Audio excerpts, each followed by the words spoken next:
प्रत्येक घरामध्ये सकाळी उठलं की पहिला हा एकच शब्द असतो, उशीर झाला, आता भाजीला टिफिनला बनवायचं काय. तर आज मी तुम्हाला अशाच प्रश्नाचं उत्तर घेऊन आले. तर त्यासाठी आज तुम्हाला जर घाई झाली असेल ना डब्यासाठी टिफिनसाठी, तर अशा टायमाला ना तुम्ही ही घेवड्याची म्हणजे वालपापडीची भाजी झटकीपट टिफिनसाठी अशी बनवू शकता. बघू शकता मी सुद्धा ही भाजी टिफिनसाठीच बनवलेली आहे. अगदी कमी वेळामध्ये खूप सोप्या पद्धतीने, कुठलाही जास्त कुटाणा न करता ना वाटण करता अगदी सोप्या पद्धतीने ह्या वालाच्या शेंगा किंवा घेवड्याच्या शेंगा करायच्या. तर त्यासाठी मी ह्या शेंगा निवडून स्वच्छ धुवून घेतलेल्या आहेत. पाहू शकता मस्त हिरव्यागार अशा ह्या शेंगा तोडून घेतल्यात, म्हणजे निवडून घेतलेल्या आहेत. दाणे वगैरे सगळे याच्यात ठेवलेले आहेत. आता उन्हाळ्याच्या दिवसामध्ये ना फळभाज्या पालेभाज्या नेहमी खाल्ल्या पाहिजेत. याच्यामध्ये मी थोडासा शेंगदाणे लसणाचा कूट केलेला आहे. हे बघू शकता उखळमध्येच करायचं. थोडंसं जाडसर असलं तर मजा येते मग खायला. मग त्यानंतर कांदा टमाटर घेतले बारीक चिरून. आता मी ह्या शेंगांना शिजून घेणार नाही. तुम्ही हवं तर थोड्याशा त्याला शिजून पण घेऊ शकता, पण कच्च्या टाकल्या ना अशा प्रकारे भाजी करून बघा, खूप चवदार लागते.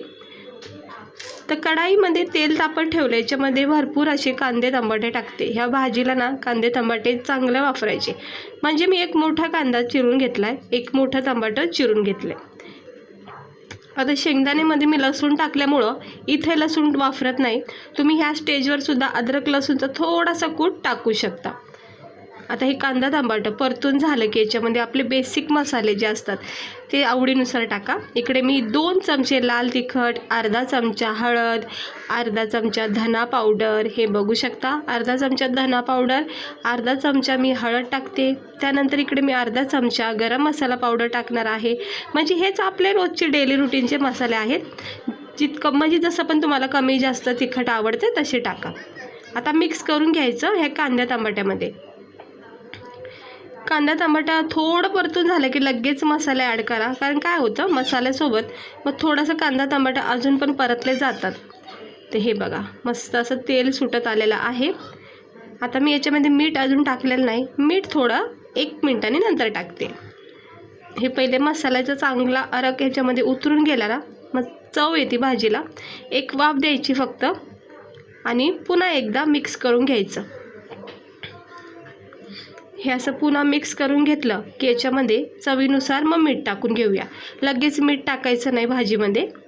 आता हे मिक्स केलेलं आहे, याच्यामध्ये मी चवीनुसार मीठ टाकते. हे बघा ह्या स्टेजवर मसाल्यामध्येच मीठ टाका. शेंगा टाकल्याच्या नंतर जर मीठ टाकलं तर कुठं कमी जास्त असं मीठ खाता वेळेस मग आपल्याला लागतं. त्यामुळं मसाल्यामध्येच शक्यतो मीठ टाका. आता हे चांगलं मिक्स करून घेतलं. याच्यामध्ये आपण निवडून घेतलेल्या शेंगा याच्यामध्ये टाकून घेऊया. पुन्हा एकदा सांगते, ह्या शेंगा तुम्ही शिजून घेतल्या तरी हरकत नाही, थोडा वेळ कमी लागतो भाजी व्हायला, इतकाच फरक आहे. आता ह्या सगळ्या शेंगा ह्या मसाल्यामध्ये पूर्णपणे कोट करून घेते, चारी बाजूनी एकजीव करून घेते. आणि वाल ही घेवड्याची शेंगा खूप अप्रतिम चव आहे ह्या भाजीला. ही मी भाजी सुक्की करणार आहे, रश्श्याची नाही करायची, कारण ही टिफिनची भाजी आहे त्यामुळं सुक्कीच करायची. पण ही नॉर्मल भाजी तुम्ही रश्श्याची पण करू शकता. त्याला मग आपल्याला वाटण वगैरे करायला लागतं. ती रेसिपी पण मी टाकलेली आहे चॅनलवर, रश्श्याची भाजी घेवड्याच्या शेंगाची, बघू शकता तुम्ही जाऊन. अगदी थेंबभर मी इथे पाणी टाकले, कारण ह्या शेंगांना मी शिजून घेतल्या नसल्यामुळं थोडंसं त्या पाण्यामध्ये रश्श्यामध्ये शिजल्या जातील. आणि हा फक्त थोडासाच पाण्यात टाकलेला आहे. आता याच्यावर झाकण ठेवायचं आणि मंद गॅसवर याला शिजून द्यायचं. हे बघा 1-2 वाफामध्ये अगदी 5 मिनिटात ही भाजी तयार होणारी आहे. शेंगा आपल्या नरम सॉफ्ट पडत चाललेल्या आहे. आणि हा जो पण रस्सा तुम्हाला दिसतोय म्हणजे पाणी, ते सगळं आता हे शेंगा शिजण्यामध्ये निघून जाणार. म्हणजे शेंगा कच्च्या असल्यामुळं थोडीशी आपल्याला रश्श्याची आवश्यकता असते. तर थोड्याशा शिजून निघल्या की याच्यामध्ये पहिल्या स्टेजवर 2 चमचे शेंगदाणे किंवा 1.5 चमचा शेंगदाणे टाकून घ्यायचं. एकदम शेंगदाणे टाकायचे नाही, त्याची चांगली एक चव येत राहते मग शेंगदाणे लसूणची. तर मी थोड्याशा अर्ध्या शिजल्या की मग शेंगदाणे टाकलेत थोडे, आणि बाकीचं उरलेलं मी नंतर टाकते. हे अशा प्रकारे ही भाजी करून बघा. आता परत एकदा झाकण ठेवायचं, पुन्हा एकदा वाफ द्यायची. थोडीशी वाफ झाली, थोडीशी भाजी अजून शिजली की परत एकदा चेक करूया. हे बघा आता हा जो रस्सा होता तो आटत चाललेला आहे आणि शेंगा आपल्या शिजत चाललेल्या आहेत. मस्त तेल सुटलेलं आहे, झमझमीत चणचणीत अशी ही भाजी तयार होत आहे. आता आपण ह्या स्टेजवर उरलेला शेंगदाण्याचा कूट टाकूया. हे बघा, उरलेला शेंगदाणा लसणाचा मी इथे कूट टाकून घेतलेला आहे. आता ह्या शेंगदाण्याचा जो कूट आहे ना, ह्यानी अप्रतिम चव येते. आता हे मिक्स करून घेऊया. हे असं 2 स्टेजवर तुम्ही शेंगदाणे टाका. हे बघा, हे मस्त आता मिक्स करून घेऊया. थोडा वेळ झाकण ठेवायचं. भाजी आपली पूर्णपणे झालेली आहे तयार. एक वाफ देते फक्त, बस. थोडंसं किंचित एक अर्धा चमचा तेल टाकलेलं आहे. झाकण ठेवते आणि ही बघू शकता आपली ही घेवड्याच्या शेंगाची भाजी किती सुंदर झालेली आहे. अगदी झणझणीत, कारण तिखट मसाला चांगला टाकलेला आहे, म्हणजे स्पायसी झालेली आहे भाजी. आणि तिखट खाल्ल्याशिवाय आता भूक शांत होत नाही. तरी पण तुम्हाला कमी आवडत असेल तर कमी टाका. हे बघा, मस्त झालेली आहे टिफिनसाठी ही वाल घेवड्याची शेंगाची भाजी. सुक्की, अजिबात रस्सा केलेला नाही. जे पण पाणी होतं ते सगळं सुकलं गेलेलं आहे. आणि आहे हा टिफिनचा डबा जो नॉर्मल घरामध्ये असतो. तशी टिफिनसाठी गरमागरम वाल पापडीची भाजी करा.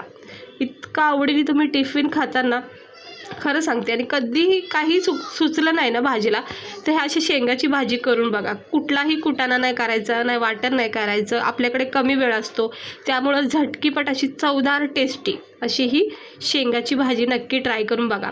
तर हा टिफिन झालेला आहे तयार. बघू शकता, मस्त असा टिफिन बनलेला आहे. आणि 4 पोळ्या केलेल्या आहेत. म्हणजे पोळ्या झालेल्याच होत्या, फक्त भाजीच राहिली होती. तर त्यामुळे आता भाजी तर तयार झालेली आहे. आणि ह्या 4 पोळ्या मी तयार करून ठेवलेल्या आहेत. हे बघा, मस्त अशा छोट्या छोट्या नरम सॉफ्ट मी ह्या 4 पोळ्या केलेल्या आहेत. टिफिनसाठी पुरेसे आहेत.